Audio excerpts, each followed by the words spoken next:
ನಮಸ್ತೆ ಟಿವಿ 20 ಕನ್ನಡ ವಾಹಿನಿಗೆ ಸ್ವಾಗತ. ಕರ್ನಾಟಕ ಪೊಲೀಸ್ ಕಲ್ಯಾಣ ಅಭಿವೃದ್ಧಿ ಸಂಸ್ಥೆಯ ರಾಜ್ಯಾಧ್ಯಕ್ಷ ಬಿಎಚ್ ಜಮಾದಾರ್ ಅವರ ಆದೇಶದ ಮೇರೆಗೆ ಅಥಣಿ ತಾಲೂಕು ಘಟಕದ ವತಿಯಿಂದ ವಿಶ್ವ ಪರಿಸರ ದಿನಾಚರಣೆಯನ್ನ ಸ್ನೇಹ ಜ್ಯೋತಿ ಅಂಗವಿಕಲರ ತರಬೇತಿ ಕೇಂದ್ರದಲ್ಲಿ ಸಸಿ ನೆಡುವುದರ ಮೂಲಕ ಅರ್ಥಪೂರ್ಣವಾಗಿ ಆಚರಿಸಲಾಗಿದೆ. ಕಾರ್ಯಕ್ರಮದಲ್ಲಿ ಮಾತನಾಡಿದ ಕರ್ನಾಟಕ ಪೊಲೀಸ್ ಕಲ್ಯಾಣ ಅಭಿವೃದ್ಧಿ ಸಂಸ್ಥೆಯ ಅಥಣಿ ತಾಲೂಕು ಮುಖ್ಯಸ್ಥ ಪ್ರವೀಣ್ ನಾಯ್ಕ, ಜಲ ಮತ್ತು ನೆಲ ಸುರಕ್ಷಿತವಾಗಿ ಉಳಿಯಬೇಕಾದರೆ ಪ್ರತಿಯೊಬ್ಬರು ಕೂಡ ಮರಗಳನ್ನು ನೆಟ್ಟು ಬೆಳೆಸುವ ಜವಾಬ್ದಾರಿಯನ್ನ ವಹಿಸಿಕೊಳ್ಳಬೇಕು ಅಂತ ಹೇಳಿದ್ದಾರೆ. ತೀವ್ರವಾದ ಬಿಸಿಲಿನಿಂದ ರಕ್ಷಣೆ ಪಡೆಯಲು ಹಾಗೂ ಉತ್ತಮ ಮಳೆಯಾಗಲು ಸಾರ್ವಜನಿಕರಿಗೆ ಮತ್ತು ರೈತರಿಗೆ ಸೂಕ್ತ ಗಿಡ ಮರಗಳನ್ನು ವಿತರಿಸುವುದು ಇಂದಿನ ತುರ್ತು ಅಗತ್ಯವಾಗಿದೆ ಎಂದಿದ್ದಾರೆ. ಮರಗಳು ದಟ್ಟವಾದ ಎಲೆಗಳನ್ನು ಹೊಂದಿದ್ದು ಬೇಸಿಗೆಯಲ್ಲಿ ತಂಪಾದ ನೆರಳು ನೀಡುವುದರ ಜೊತೆಗೆ ಭೂಮಿಯ ತಾಪಮಾನವನ್ನ ಕಡಿಮೆ ಮಾಡುವಲ್ಲಿ ಪ್ರಮುಖ ಪಾತ್ರ ವಹಿಸುತ್ತೆ ಎಂದಿದ್ದಾರೆ. ಸ್ನೇಹ ಜ್ಯೋತಿ ಅಂಗವಿಕಲರ ತರಬೇತಿ ಕೇಂದ್ರದ ಪ್ರಾಚಾರ್ಯ ಬಾಳು ಕಾಂಬ್ಳೆ ಮಾತನಾಡಿ, ಕರ್ನಾಟಕ ಪೊಲೀಸ್ ಕಲ್ಯಾಣ ಅಭಿವೃದ್ಧಿ ಸಂಸ್ಥೆಯ ಮುಖ್ಯಸ್ಥರು, ಸದಸ್ಯರು, ಮುಖಂಡರು ಹಾಗೂ ಮಾಧ್ಯಮ ಘಟಕದ ಅಧ್ಯಕ್ಷರಿಗೆ ಸ್ವಾಗತ ಕೋರಿದ್ದಾರೆ. ಪರಿಸರ ನಮ್ಮ ಜೀವನದ ಅವಿಭಾಜ್ಯ ಅಂಗವಾಗಬೇಕು. ಪರಿಸರ ಸಂರಕ್ಷಣೆ ಮತ್ತು ಕಣಕಣದಲ್ಲೂ ಬೆರೆತಾಗ ಮಾತ್ರ ಜಲ ಮತ್ತು ನೆಲವನ್ನ ಉಳಿಸಲು ಸಾಧ್ಯವಾಗುತ್ತೆ ಎಂದಿದ್ದಾರೆ. ಪರಿಸರ ದಿನದಂದು ಮಾತ್ರ ಗಿಡ ನೆಡುವುದಲ್ಲ, ಪ್ರತಿನಿತ್ಯ ಅವುಗಳ ರಕ್ಷಣೆ ಮತ್ತು ಪೋಷಣೆ ಮಾಡುವ ಮನೋಭಾವ ಪ್ರತಿಯೊಬ್ಬರಲ್ಲೂ ಕೂಡ ಮೂಡಬೇಕು ಎಂದಿದ್ದಾರೆ. ಜೂನ್ 5ರಂದು ಪರಿಸರ ದಿನಾಚರಣೆ ಇರುವುದರಿಂದ ಕರ್ನಾಟಕ ಪೊಲೀಸ್ ಕಲ್ಯಾಣ ಅಭಿವೃದ್ಧಿ ಸಂಸ್ಥೆ ವತಿಯಿಂದ ಅಥಣಿ ನಗರದಲ್ಲಿರುವಂತಹ ಸ್ನೇಹ ಜ್ಯೋತಿ ಅಂಗವಿಕಲ ಹಾಗೂ ಅಂಧ ಮಕ್ಕಳ ಆಶ್ರಮದಲ್ಲಿ ತರಬೇತಿ ನೀಡುವ ಒಂದು ಕಾರ್ಯಕ್ರಮವನ್ನು ಕೂಡ ಇವತ್ತು ಹಮ್ಮಿಕೊಳ್ಳಲಾಗಿತ್ತು. ಈ ಒಂದು ಕಾರ್ಯಕ್ರಮಕ್ಕೆ ನಮ್ಮ ಸಂಸ್ಥೆಯ ಮುಖ್ಯಸ್ಥರಾದ ಕಿರಣ್ ಕುಮಾರ್ ಗೌಡ್ರ ಪಾಟೋಳಿ ಅವರು ಹಾಗೂ ಅದೇ ರೀತಿ ಶರಣಪ್ಪ ಶಿಂದೆ ಅವರು ಕೂಡ ಆಗಮಿಸಿದ್ದಾರೆ. ಇಲ್ಲಿರುವ ಈ ಪ್ರಾಚಾರ್ಯರು ಹಾಗೂ ಎಲ್ಲ ಶಿಕ್ಷಕರು, ವಿದ್ಯಾರ್ಥಿಗಳು ಸೇರಿ ಅದೇ ರೀತಿ ನಮ್ಮ ಮಾಧ್ಯಮ ವರದಿ ಘಟಕದ ಅಧ್ಯಕ್ಷರಾದ ಶರ್ಮಾ ಅವರು ಕೂಡ ಆಗಮಿಸಿದ್ದು, ಎಲ್ಲರ ಸಮ್ಮುಖದಲ್ಲಿ ಇವತ್ತು ಸಸಿ ನೆಡುವ ಮೂಲಕ ಇಡೀ ನಮ್ಮ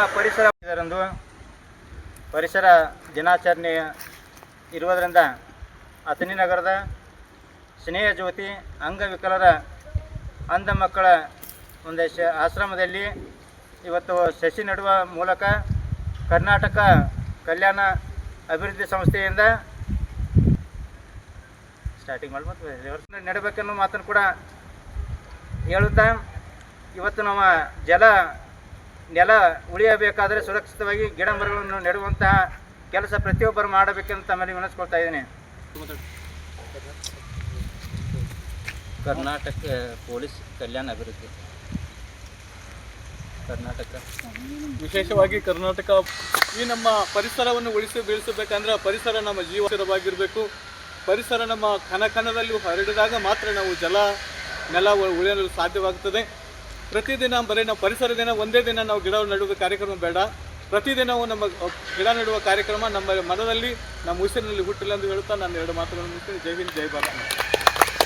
ಈ ಸಂದರ್ಭದಲ್ಲಿ ಶರಣಪ್ಪ ಸಿಂಧೆ, ಕಿರಣ ಪಾಟೋಲೆ, ಅನಿಲ ಭಾಮನೆ, ಶಿವಾನಂದ ನಾವಿ, ಕವಿತಾ ಭೋಸಲೆ, ಸರಸ್ವತಿ ನ್ಯಾಮಗೌಡ, ಶಿವಲೀಲಾ ಪಟ್ಟಣಶೆಟ್ಟಿ, ಎಂ ಶರ್ಮಾ, ಸ್ನೇಹ ಜ್ಯೋತಿ ಅಂಗವಿಕಲರ ತರಬೇತಿ ಕೇಂದ್ರದ ನಿರ್ದೇಶಕ ಕೆಎಸ್ ಚಾಕು, ಸಂಗೀತ ಶಿಕ್ಷಕ ಈರಪ್ಪ ತೇಲಿ, ರುಕ್ಮಿಣಿ ಹೊಸ್ಮನಿ ಹಾಗೂ ವಿದ್ಯಾರ್ಥಿಗಳು ಉಪಸ್ಥಿತರಿದ್ದರು.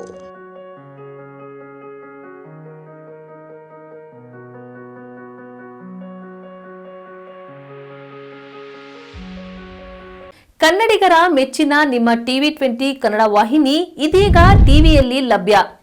ಕರ್ನಾಟಕ ಮತ್ತು ದೇಶ ವಿದೇಶದ 360 ಡಿಗ್ರಿ ಸುದ್ದಿ ವಿವರವನ್ನ ಪಡೆಯುವುದಕ್ಕೆ ಟಿವಿ 20 ವಾಹಿನಿಯನ್ನು ಲೈಕ್ ಮಾಡಿ, ವಿಡಿಯೋಗಳನ್ನು ಶೇರ್ ಮಾಡಿ, ಕಮೆಂಟ್ ಮಾಡಿ, ಸಬ್ಸ್ಕ್ರೈಬ್ ಮಾಡಿ.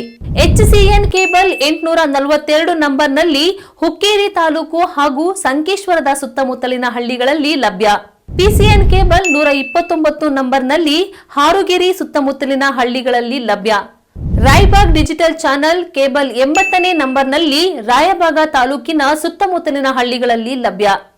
UDCN ಕೇಬಲ್ ನೆಟ್ವರ್ಕ್ ಉಗಾರ ಸುತ್ತಮುತ್ತಲಿನ ಹಳ್ಳಿಗಳಲ್ಲಿ ನಿಮ್ಮ ಟಿವಿ 20 ಕನ್ನಡ ವಾಹಿನಿಯೂ ಲಭ್ಯ.